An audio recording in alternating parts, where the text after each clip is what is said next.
হুজুর, আমি অনেক বছর আগে একটি অপরাধ করেছি এবং সেই অপরাধটা হলো আমি একজন মানুষের মনে কষ্ট দিয়ে এবং জুলুম করে তার অর্থ হাতিয়ে নিয়েছিলাম, কিন্তু তখন আমি বুঝতে পারিনি। এখন আমি বুঝতে পারলাম, আমি তার কাছে ক্ষমা চাওয়ার জন্য এবং তার অর্থ ফিরিয়ে দিতে চাই, কিন্তু তাকে আমি খুঁজে পাচ্ছি না। এখন কি করলে আমি এই গুনাহ থেকে মাপ পাবো? হ্যাঁ, প্রশ্নটা বড় হলেও খুবই জরুরি, তাই না?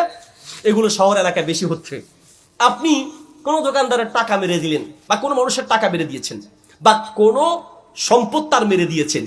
এখন আপনার কি করতে হবে?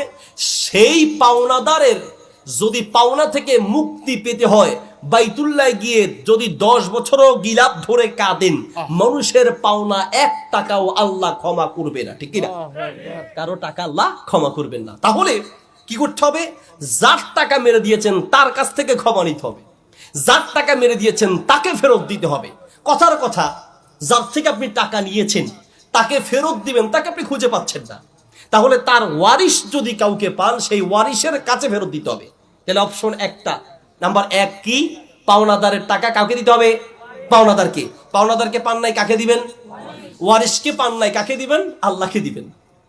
ওয়ারিশকে পান নাই, আল্লাহকে দিবেন। কিভাবে দিবেন? তার মানে হচ্ছে, যিনি আপনার পাওনাদার আছে তাকেও পাচ্ছেন না, বংশের কাউকেও পাচ্ছেন না, ওয়ারিশ কাউকেও পাচ্ছেন না, সেক্ষেত্রে আপনি তার পক্ষ থেকে আল্লাহর রাস্তায় দান করবেন, এই নিয়তে যে রব, আমি তার টাকা মেরে দিয়েছিলাম, তাকে আমি খুঁজে পাই নেই, রব এগুলো আমি দান করছি, এগুলোর সওয়াব যদি যেন সে পায়, তাহলে কিয়ামতের মাঠে আপনার টাকাটা পায় নাই, কিন্তু সওয়াব যখন পাবে সে তার পক্ষ থেকে আপনার মাপের ব্যবস্থা হয়ে যাবে। সুবহানাল্লাহ বলেন।